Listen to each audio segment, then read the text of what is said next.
This week on Dig Me Out.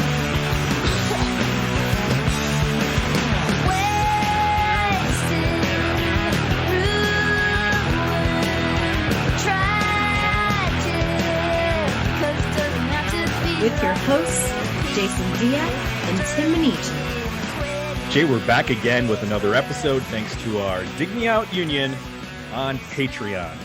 You can help us make the next episode happen by joining us at dmounion.com and digmeoutunion.com. Jay, we have two new union members. Dose. Hit me. Who we got? Let's welcome to the union Joseph Long. And this person just put in their email address for their name. Okay. And it says... don't give out their email address. Well, it says witchcraft. Okay, we'll just go with that. So I'm just going to say welcome, witchcraft. But it's not spelled like witchcraft, like witchcraft. Okay. It's got like extra Y's and E's, and it's very Prince-esque. Gotcha. There might be a backwards Z, a Z. I Anyway, like a little mystique. I do too. We don't even know who they are, and they've joined. They could be anybody. It could be Stone Gossard. It could be, I think it's Marilyn Manson. Could He's be got nothing Maynard. else to do right now. Yeah. No, we don't want that.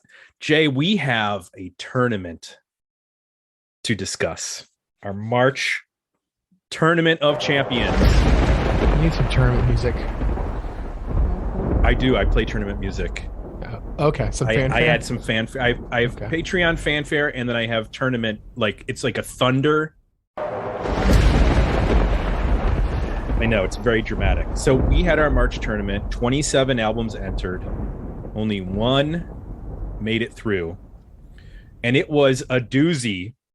In terms of, there were a lot of good picks. Yeah. In This this was a particular good round. final. Very strong. Mm-hmm. So in round one, this is what we had. Suggested to us by both our patrons via digmeoutpodcast.com, or anybody can do it via digmeoutpodcast.com. You just go there, you suggest an album. You don't have to be a patron. You got to be a patron to vote, but you don't have to be a patron to suggest. For example, in our first round, Chris Tansley suggested The Thirds, Hell's a Poppin'. Patrick Testa suggested Scrawl's Nature Film. Johannes Westbel suggested the self-titled album by The Sands. Jordan Neville suggested Sugar Pop's Give Up Your Sister. Vadim Taver suggested Starflyer 59 Americana. Siam Yusuf, I'm sorry if I mispronounced that, suggested Litz, A Place in the Sun. Willie Dillon suggested Jets to Brazil, Orange Rhyming Dictionary. Adam Smith suggested Railway Children's Dream Arcade, and Richard Waterman suggested Dream Theater, Metropolis Part 2, Scenes from a Memory. That doesn't sound like a prog album title. No. Definitely shoegaze. So out of that, Dream Theater and Jets to Brazil moved on. Round two, it only gets better. Richard Waterman again, American Football self-titled. Adam Smith, The Teardrop Explodes, Everybody Wants to Shag. Willie Dillon, Alkaline Trio's God Damn It. Bill Davison, Psycho Moto Goat, Braille. Vadim Taver's Inside Out, No Spiritual Surrender. Scott Witt, Paul Gilbert, King of Clubs. By the way, there's a new club in Columbus, Ohio called King of Clubs. I wonder if it's named after that Paul Gilbert album. Isn't there also an Ace of Cups? Yep. You have an Ace of Cups and King of Clubs? Ace of Cups, King Right. of Clubs. Right. Yeah, different parts of town as well. I'm sensing a theme here.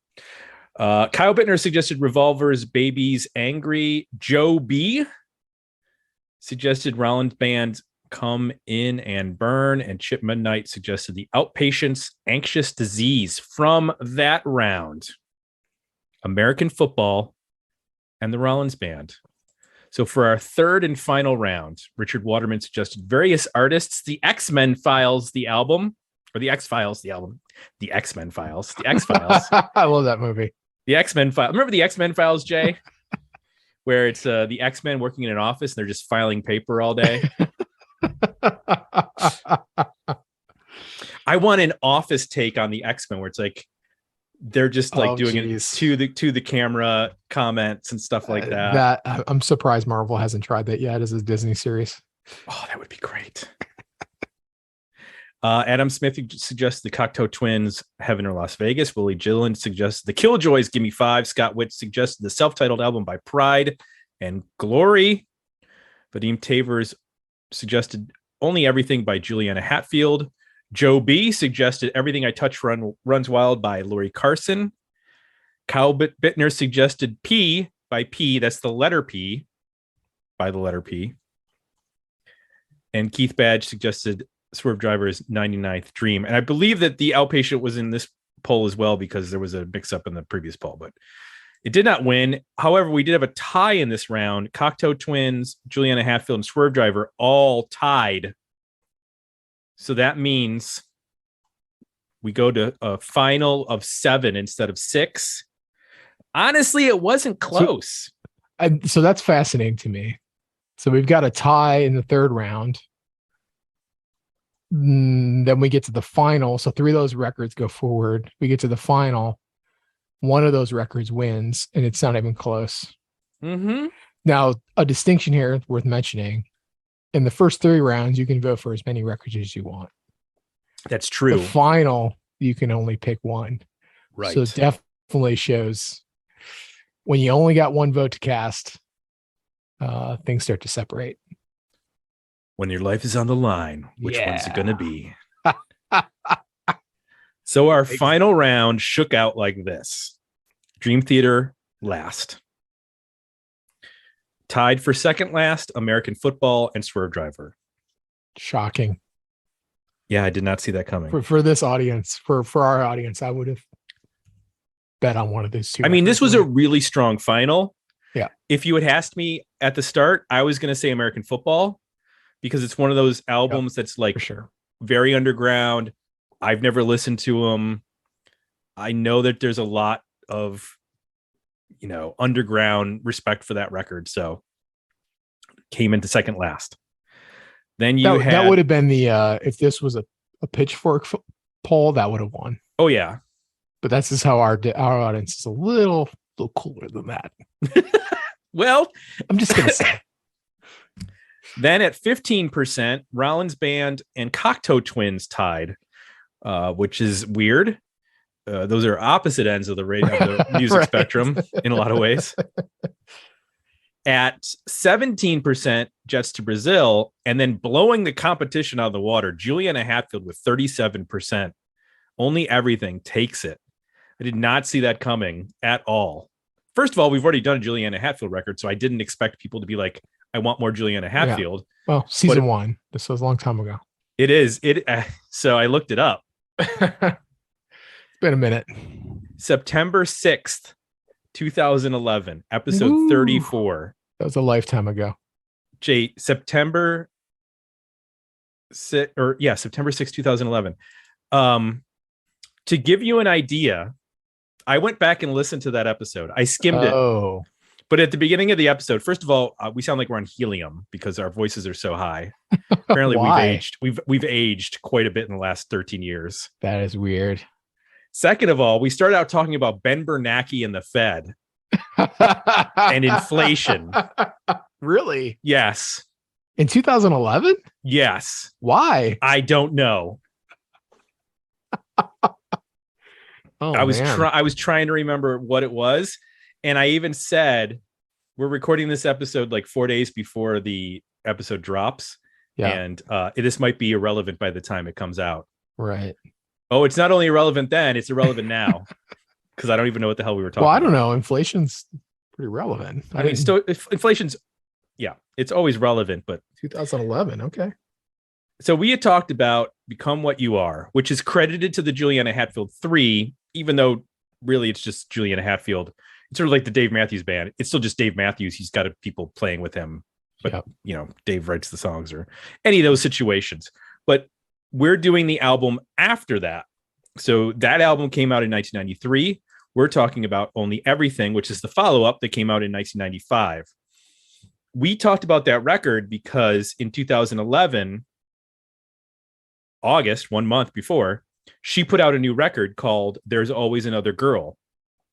And she's been prolific. I don't know if you realize this, but she's put out a record almost every year. And in 2000, she put out 2 records. And then she took a little break. And then 2004, 2005, 2008, 2010, 2011, 2012, 2013, 2015, 2017, 18, 19, 19 in 2019, and then 21. I saw her on tour in 2017 for Pussy with the album Pussycat. Okay. She played it, the aforementioned Ace of Cups, and it was a 3-piece with her and a bass player and a drummer, and it was a good show. That's all I'm going to say. I had never seen her live before, so that was it was fun to see her live.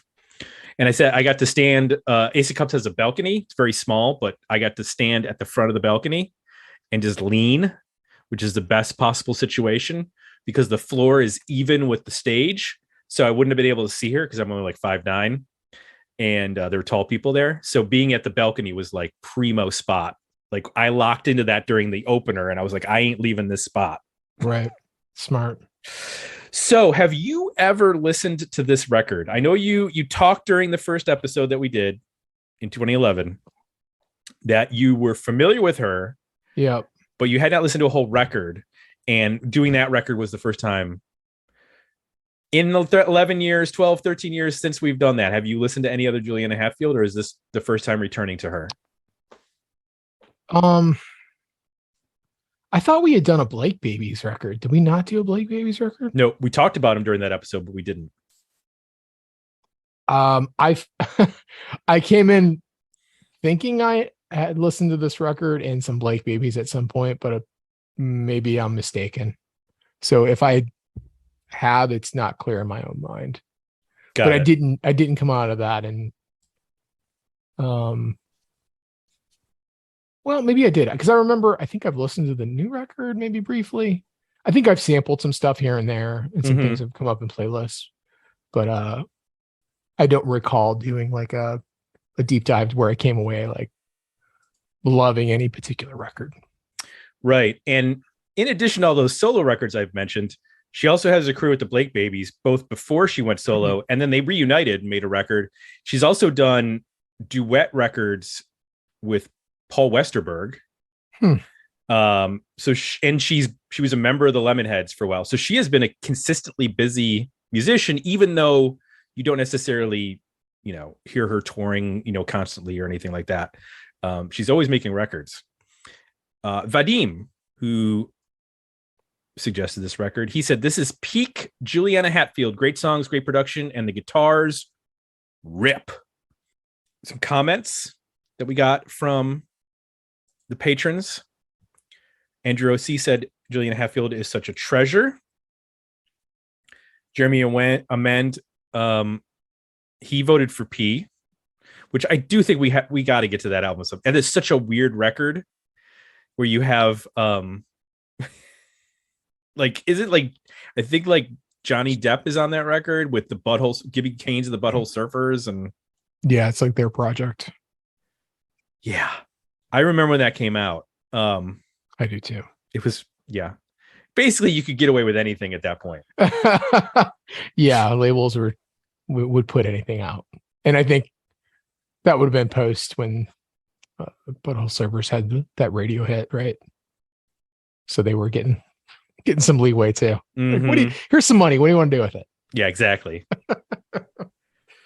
Scott Witt said, "Will one of my choices get more than one vote besides my own? Probably not."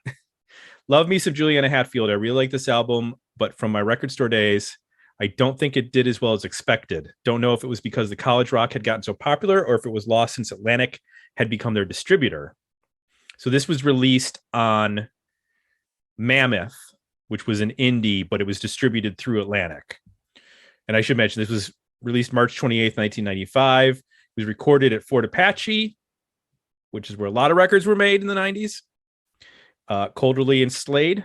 You've heard those names before. It was also some other work was done in New York City at the Magic Shop and Sear Sound.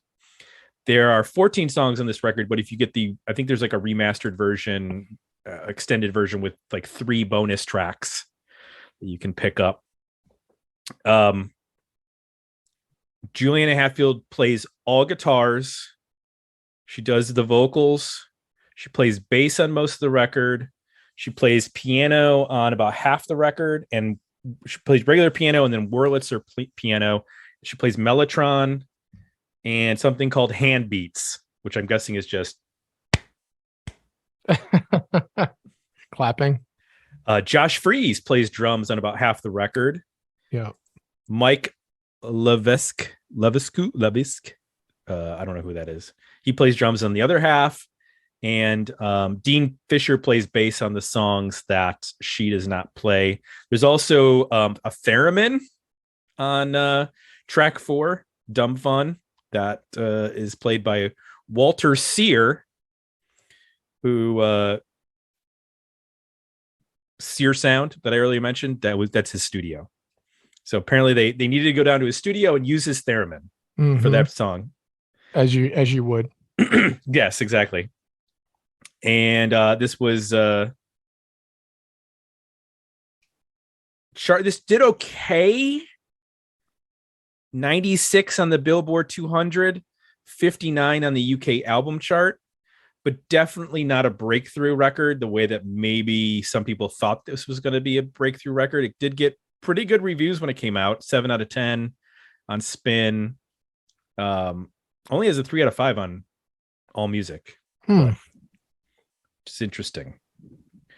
And then this was followed in 1998 by Bed, which I remember that coming out and being very disappointed. It was very raw and stripped down. There was no like overdubbing, digital processing, like nothing extra was done to it. And it's a very much like a lo-fi, not lo-fi in the sense that like it's not like an early Guided by Voices record, but it was definitely like a complete shift in direction on the next record. And again, like she just did everything, did all the guitars and stuff herself. Some other comments that we got at Patreon. Where are comments? Where did the comments go? Oh, there we go. Darren Lehman, Juliana Hatfield gets my vote. What a spunky, fun album. A very enjoyable listen. Tara McCook said, this was a great pool of choices, but it's Juliana for me. I love how this record got edgier without losing the essence of her style and approach. Her musicianship sometimes gets swallowed up in the weird gossip around her personal life, which is profoundly unfair, but totally unsurprising. The attention should have stayed on her art, which on this record is particularly outstanding. And who else went with Juliana?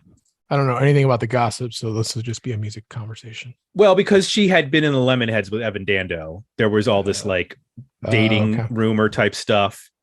She was also very thin, so there's always like, is she anorexic? Because women get treated much differently when they're in the front of the band, sure, than a guy does. And we talked about it on the previous record, but she had some stage fright issues. So I think that led to her maybe withdrawing after this, because this record didn't do well. Her touring, wasn't great in terms of for her mental health. And I think she withdrew a little bit. But when we saw her in 2017, she looked and sounded great. Like she was fully in control of the stage. She actually did a Black Sabbath cover, which was cool. Like it was heavy as a 3-piece, which is pretty cool as well. Right. I'm trying to remember what they did. I want to say they did Sabbath Bloody Sabbath, but I don't think that's it. But they did something slow and heavy, like tritone, like burn, burn, burn. That sounds awesome. I'll have to look up that set list if it's online. Anyway, let's just get into this record, Jay. We're going back to the Juliana Hatfield well. Tell me one thing you liked about Only Everything. Well, overall, I think the band sounds great. I guess I came in expecting to focus on vocals and songwriting. And I was pleasantly surprised. It just how great of a band this is. I realize there's a couple of drummers here and she's playing a lot, but there's a bass player. I don't know. It all feels pretty cohesive though, as a performance in a band. Obviously a highlight, I think, of that is her guitar playing. It's really impressive. I think there's, some big fuzzy tones on here that border in their style and maybe even sonically, they start to border like a Smashing Pumpkins hum sound sometimes, which I didn't expect. It even goes as far as sounding shoegazy, like the tones get big enough and it gets, with her vocal too, a little dreamy. Hands Down from Heaven is a good example of that. The guitars just get massive.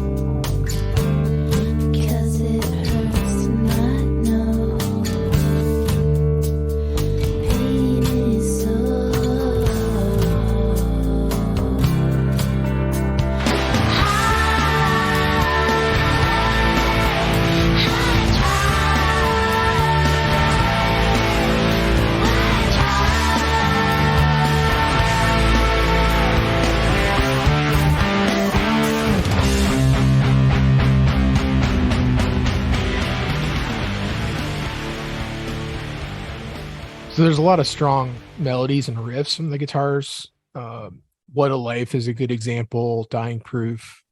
There's these mixes of big kind of beefy chords, but then also some lines in there that make things very melodic, guitar lines.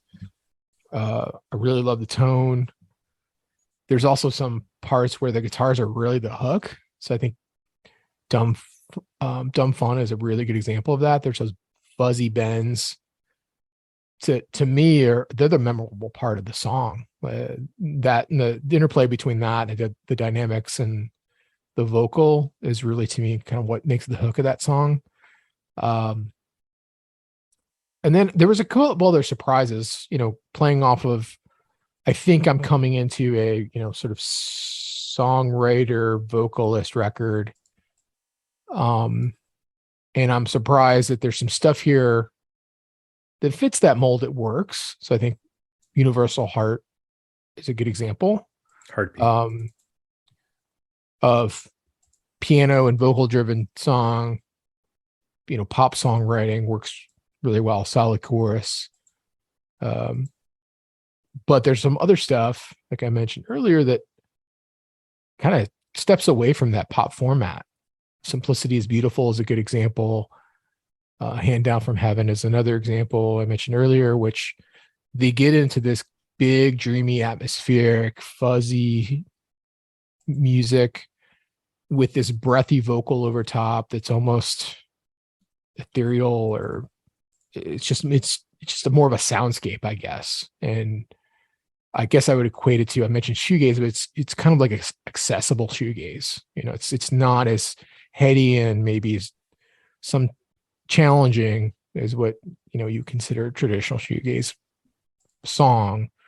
It's still got that pop melodic sensibility to it, but there's this pushing the boundaries of what that could be sonically, that I think works really well in those songs.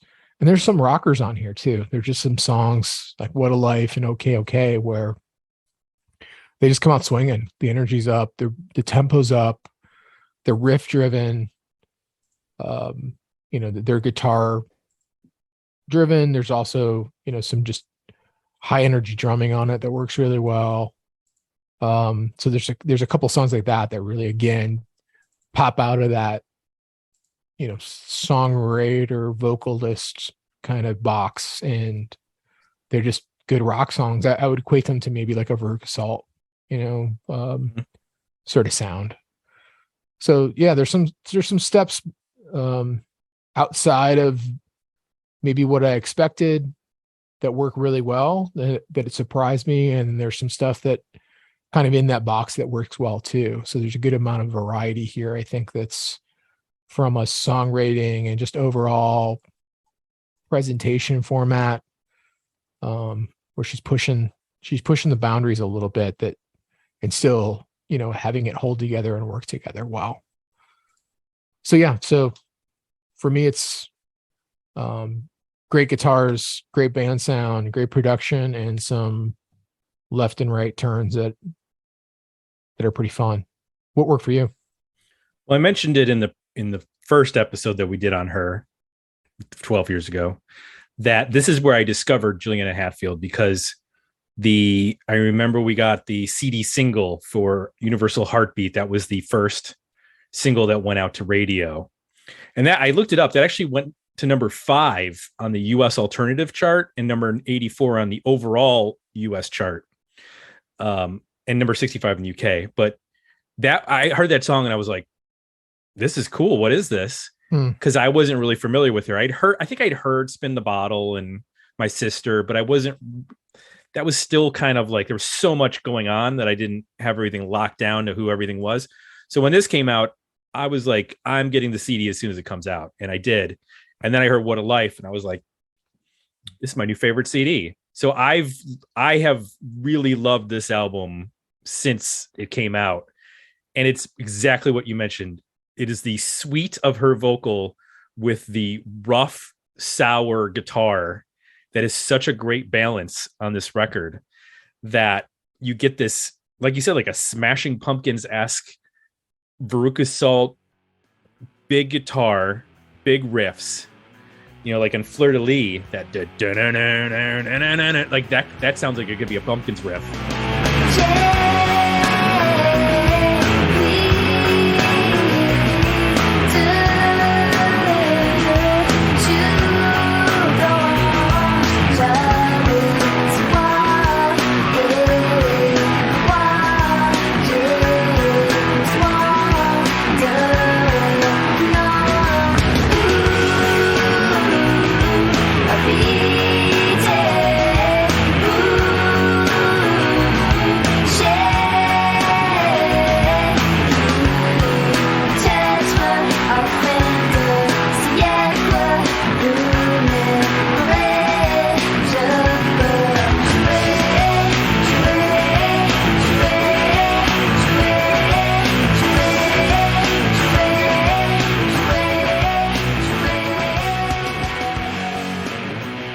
I have just dug the tone. It's fuzzy, it's thick, totally in my wheelhouse for a guitar tone.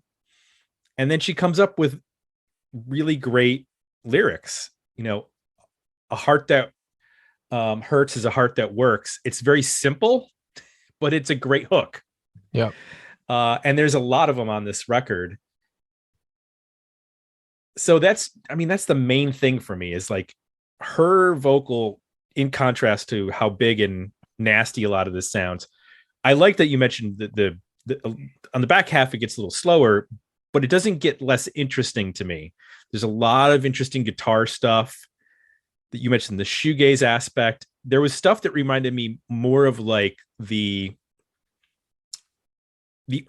first Breeders record, which we talked about, Pod, where she stretches a little bit more on the back half of the record, which I think is cool. There's some, but she still utilizes that big fuzzy guitar.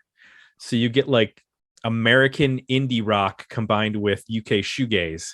So it's a nice combo.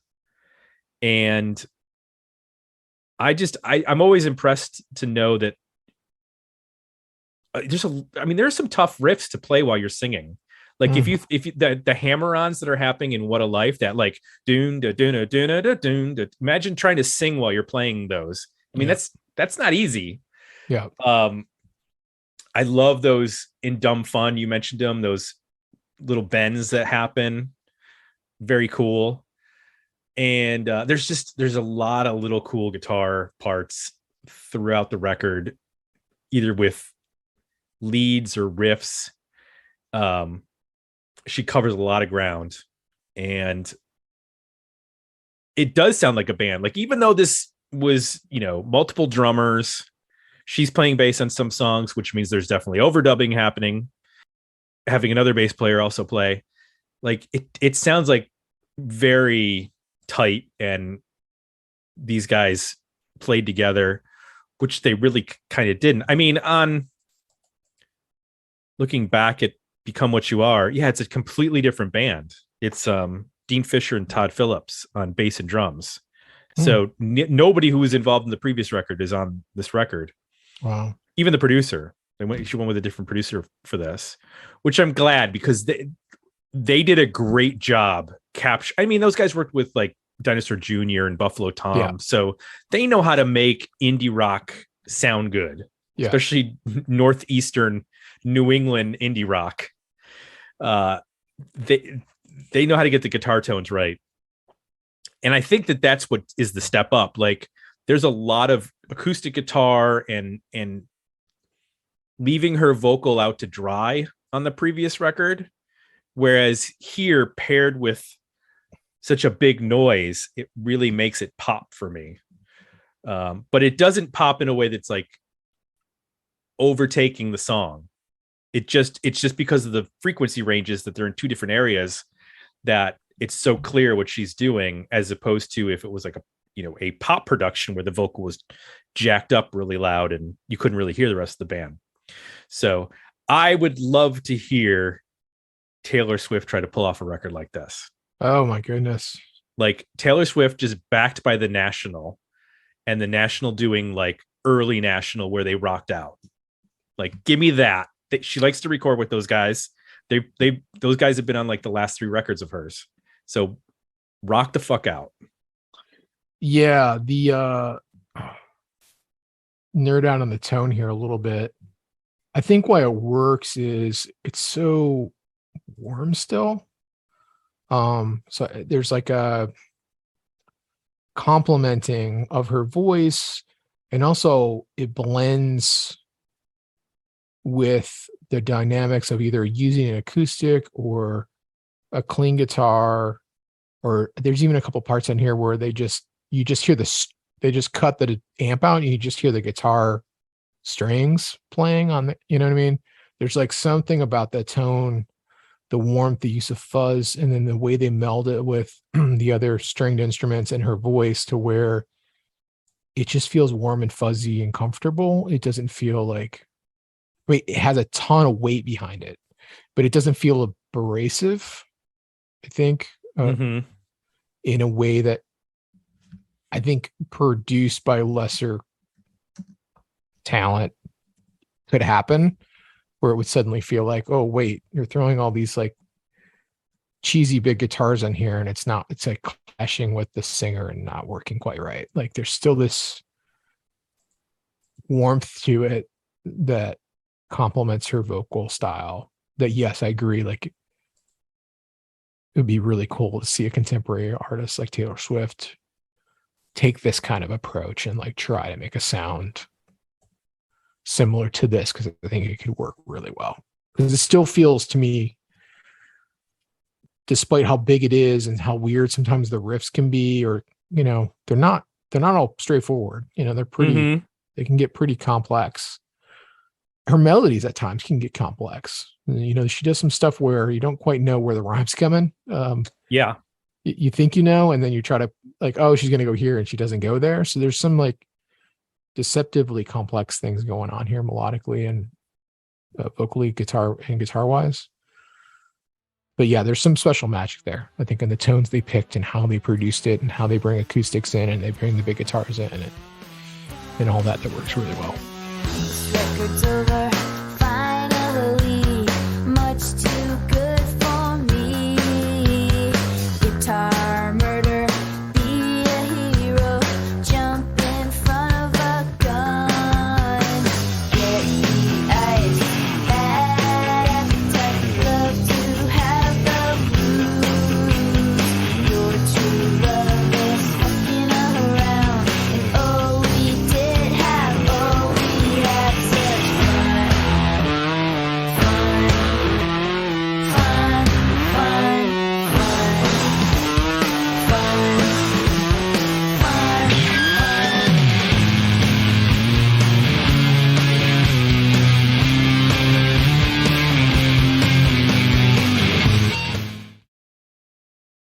Is there anything that doesn't work for you on this record?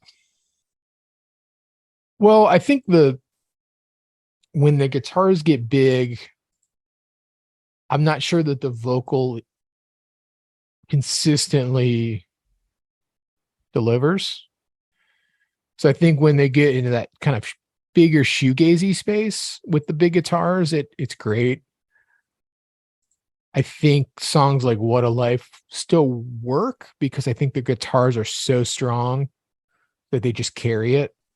But when you listen to what's going on vocally on a song like that, or maybe Okay, where it's like not super strong vocal melodies, or almost just like on those songs, she's almost just following with the guitars. She's playing on guitar vocally. I still like those songs, but it starts to show like maybe the two aren't always working together. And then there's some stuff where Fleur De Lys is probably the best example for me, where it's like not coming together. I like the idea of the riff in the song, but it sounds demo-y to me, and like it's kind of plotting, and vocally there's not a ton of compelling stuff going on. Then there's this shift to all acoustic on something like Live on Tomorrow, where the lyrics are super dark, but musically it's pretty. Mm-hmm. I like the idea of it. And as I read the lyrics, I was like, oh, I kind of like where she's going lyrically here, but something about it just felt like, I don't know. Like it didn't connect emotionally in the way that I would think it should for lyrics that dark. It was just like, it didn't have that moment where like the pretty and the dark came together and it was like, oh, okay, get it. It just kind of stayed flat for me. My Darling is another example where it just feels a little meandering. Like there's acoustics and there's big fuzzy guitars, but it's an example where like maybe the songwriting isn't as strong. You Blues, the last track, isn't the same for me. It's a little lazy sounding. The vocals kind of breathy and nondescript. So I think there's just some material here where it's missing either like a killer vocal melody or a killer guitar part. They're kind of just average. So I think that's those songs, they lack an identity. Like I don't quite get, with those handful of tunes, like what is this song trying to do, as much as I do on some of the others where it's like, okay, I get it. Like it's a clear picture to me. It's not, there's a handful of tracks on here where it's not as clear. What didn't work for you? Anything? There are a couple songs, and you mentioned them. Live on Tomorrow, My Darling are two, especially. They're under 3 minutes. They don't particularly excite me the way that the other songs when she's rocking out do. Yep. So then I think about like, well, could it just be a production issue? Like, what if they were just produced differently? Like you mentioned with the lyrics of Live on Tomorrow, I feel like some of these songs to me, when she goes acoustic, could have been taken in almost like an alternative country direction. Yeah. And I wonder if like you added like a pedal steel or a distorted, something like that, if it just would have added a little something more to those tracks. Those an instrument like that brings sadness. It's almost like this crying or wailing or like sentiment underneath it. Yeah, that's exactly what I'm sensing in that song. It's like it's missing something that like brings musically that darkness that's in the lyrics. Me to the walls, I live on tomorrow, in purity of soul.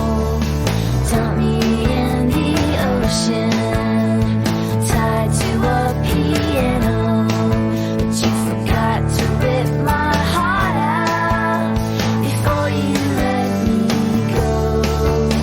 A heartbeat says you haven't died.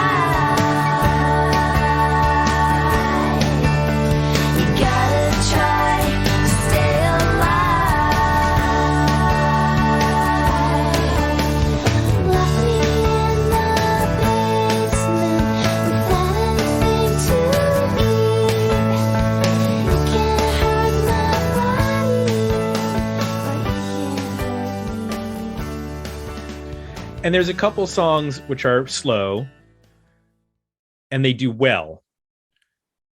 A song like Bottles and Flowers is fine, but it's 5.5 minutes. Yeah. And I feel like it hits the crescendo like twice. And it probably could have just had the first crescendo and we didn't need the second crescendo. Because this is a 51.5 minute record. I mean, it's a CD, it's mid-90s. Yeah. 14 songs. This to me is a classic. Like, you could trim 3 songs, get this to 44 minutes, and it'd be a great vinyl record. And yeah, you'd have a couple of album tracks, but you have like 6 or 7 really, really strong rockers and big heavy guitar songs that make this a really good record for 1995. Because I was thinking about this in terms of Live Through This, which came out the year before, and I'm wondering if like she heard that record and it had an influence on her cranking up the guitars a little bit more. I can't remember when the first Veruca Salt record came out. Was that around this time too? Is it 94, 95? Let's see. Let me double check that. Yeah, 94. Okay. Yeah. So it makes sense. I mean, she's not immune to, what's going on in popular music. So she's hearing the bigger guitar sound of Hole in comparison to their first record, project them onto radio and MTV. Veruca Salt's got a bigger guitar sound. They're on MTV, Seether's all over the place. And so it makes sense that she would amp up the guitars. I just feel like it left a few songs behind that needed to also get amped up, but in a different way. Yeah, it's a little odd too. Like, Universal Heartbeat feels a bit out of place. Really? I think it's the piano verses that I love. I think is a super cool, that electric or Rhodes that she's using in that song. Mm-hmm. It's a great idea for her, I think. And it's a well-written song, but there's like that instrument doesn't really appear on the record again. And it's almost like so pop. It's missing a partner.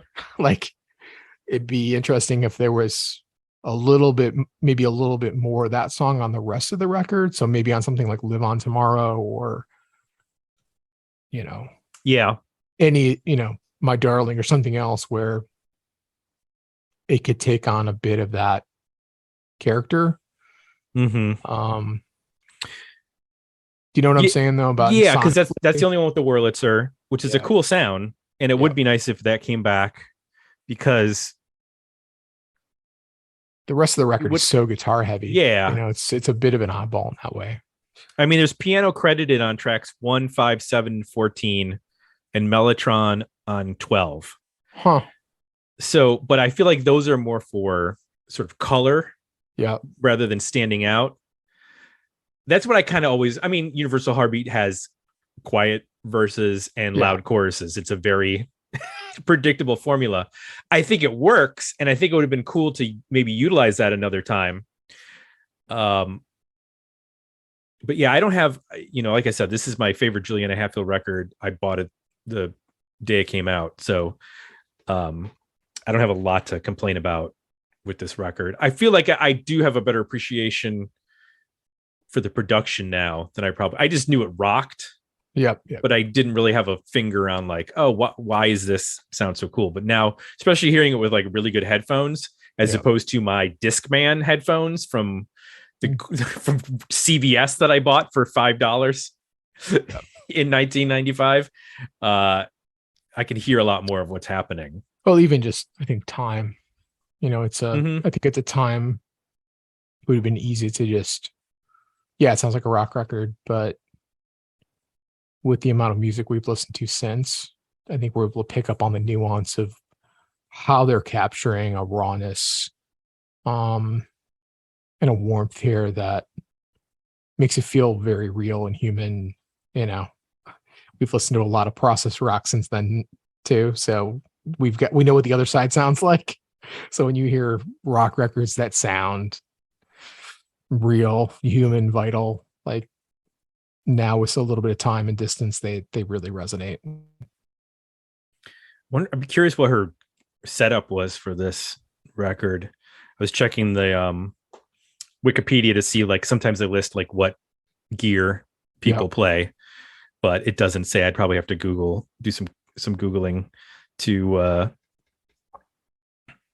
find that out. But when I saw her in 2017, I want to say, see if that picture looked like that's not a, no, what is that? First act. She's playing a first act. Looks like a Les Paul Jr., but like slightly different. Okay. But I just remember the tone being real heavy. Like she had like a Marshall stack. Like it was loud, which I was not expecting. But I guess I should expect that now, because apparently everybody in the New England area plays really loud guitars. So I guess I shouldn't be surprised that that's her thing as well.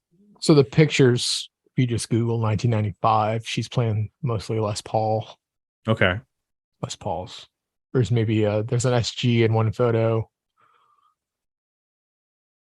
Yeah, I don't think I've ever seen her playing Electro or in another, but it looks like Fender mostly stuff. Gibsons. Yeah. Makes sense. I mean, it sounds big and humbuckery. Now, what's interesting is that we mentioned Veruca Salt, we mentioned Hole. This is also, the time of No Doubt. I mean, there's a lot of Alanis Morissette. This didn't do as well as all those records. Right. Even though I thought Universal Heartbeat was a fantastic single, I don't remember what the video is, which I remember the videos for all those other songs. Sure. So it probably wasn't that impactful. But I'm not sure why this didn't do as well as Seether, as Doll Parts. You know what I mean? Like, why? Well, I don't know why Universal Heartbeat wouldn't hit as well. Other than maybe it rocks too much in the verses. Yeah, I mean, I think it works really well as a rock album. I think it kind of goes back to like the big rock songs. There's not like a Seether chorus. There's the Seether energy and the Seether sounds, and I think we react to them and like them just as much, or maybe more in some cases. But it's missing that little extra lyric / vocal hook that makes it pop, makes a big hit. And I think Universal Heartbeat is kind of there, but it also is a little weird, and then it's using that Wurlitzer, which I love, but also is kind of weird in 1995. Well, yeah. So, I don't think Veruca Salt was using any Wurlitzer on their radio hits. No, it was almost like it is a typical, I think, Dig Me Out record, right? In terms of like, these are the albums that we all respond to in our community, where it's like they're a little weird, they're just a little left and right of the exact right formula that radio loves, but more hitting our sweet spots of like the guitar work is more interesting than Veruca Salt to me. Yes. But the vocal and hooks are, maybe, at least for their hits, isn't quite the same. Yeah. I mean, Veruca Salt has the advantage of the two singers. Right. You trade off a little bit that power, and that even the way it's mixed, like their vocal, I think, is louder than what you hear the vocals on. I mean, the guitars on this record are really loud. It's hitting the sweet spot that we love, but like isn't always exactly the formula that you want for radio. So I looked up the videos for Universal Heartbeat and What a Life. In What a Life, she's playing like a Sunburst Les Paul for the video. But both of them are like not dramatically interesting videos. Yeah. I'm watching Universal Heartbeat. they're doing like aerobics or something. Yes, and she's both the instructor in the class and the woman on video, but playing opposite, versions.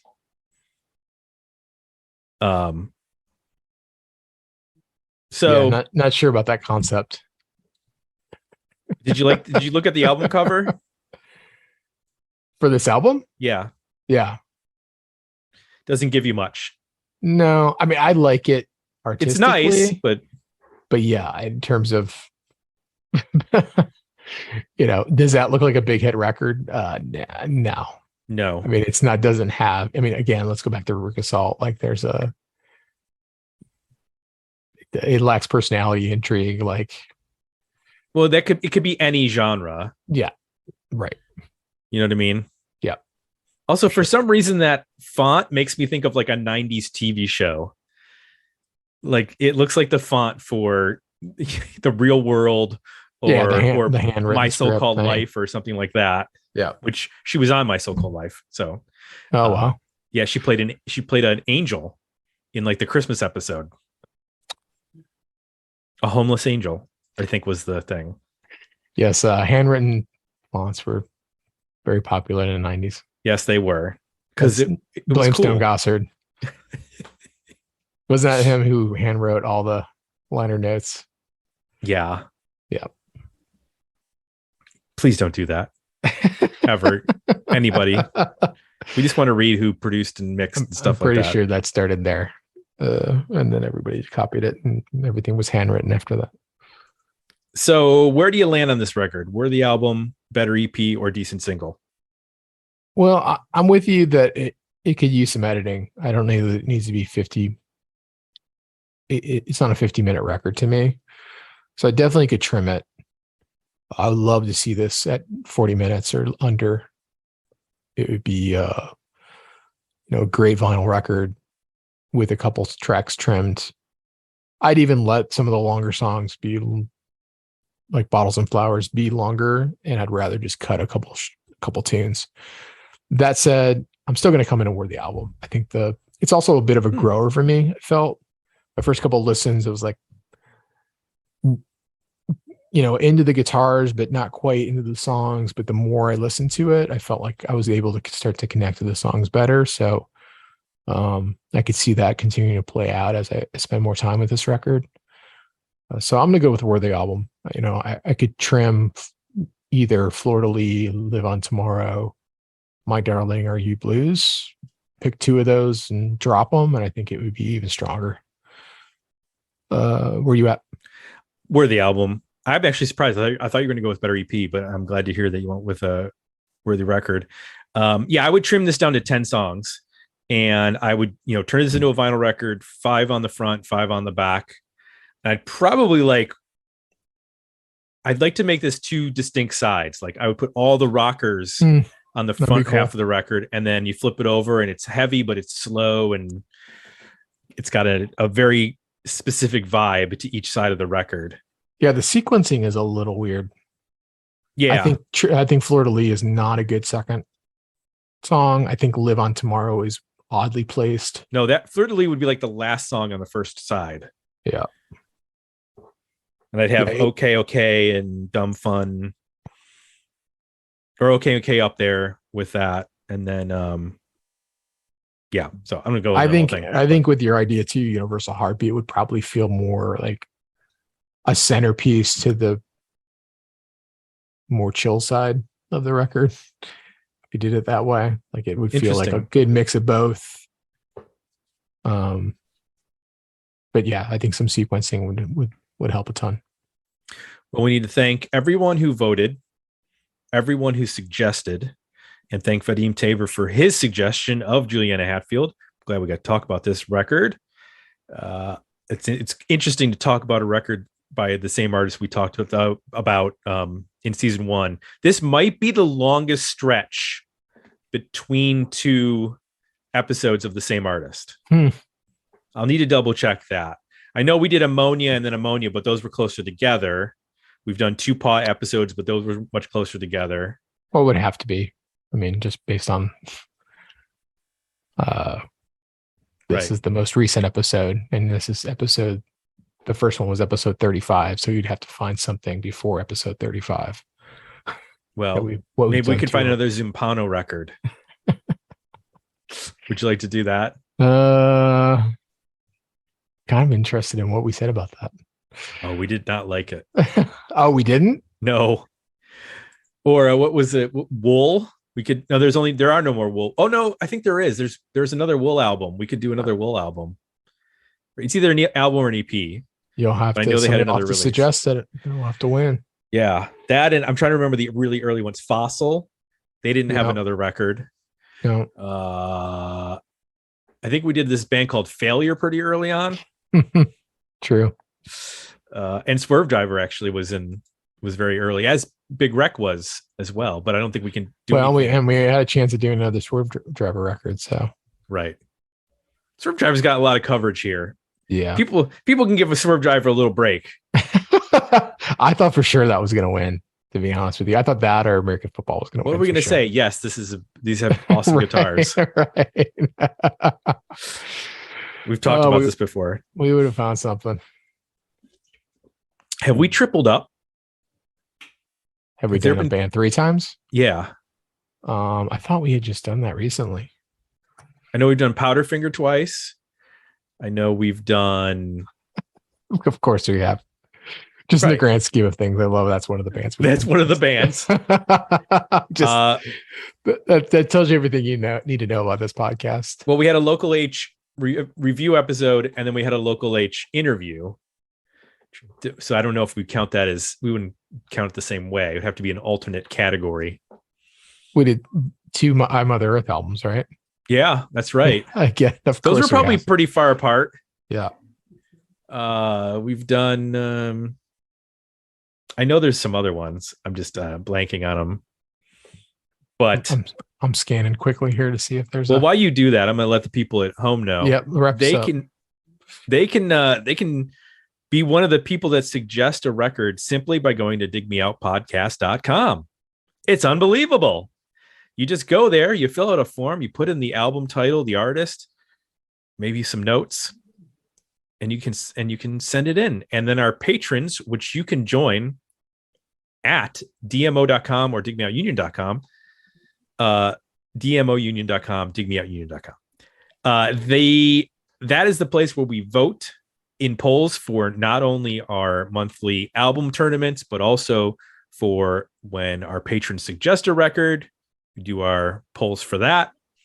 We also occasionally do polls for other things like roundtables, depending on what level you're at.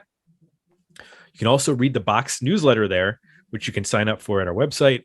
It is a weekly newsletter of new releases relevant to the 80s, 90s, and the aughts, music, movies, TV shows, documentaries, books, all that kind of stuff. Plus a release calendar, plus 2 new reviews. And finally, if you like this podcast and you like what we do and what we've been doing since the previous Juliana Hatfield episode, consider give us some positive feedback over at Apple Podcasts. Any more? Did we have any more doubles? I don't think so. I mean, we just did switch Swerve Driver that not that long ago. Right. They were pretty far apart. But I think these 2 are farther apart. That would have been insane to do the third one. That would have been insane. It's There was crazy. another double that I thought I saw here and I just lost it. Yeah, I don't know what it would be, but I know that we need to keep track of these things. Maybe we should have like a Wikipedia or something. Did we do 2 Jellyfish albums? Yes. Yep. Yes, sir. There's one. Okay. I'm gonna tell everyone thanks for listening, and we'll be back next week with another episode of Dig Me Out.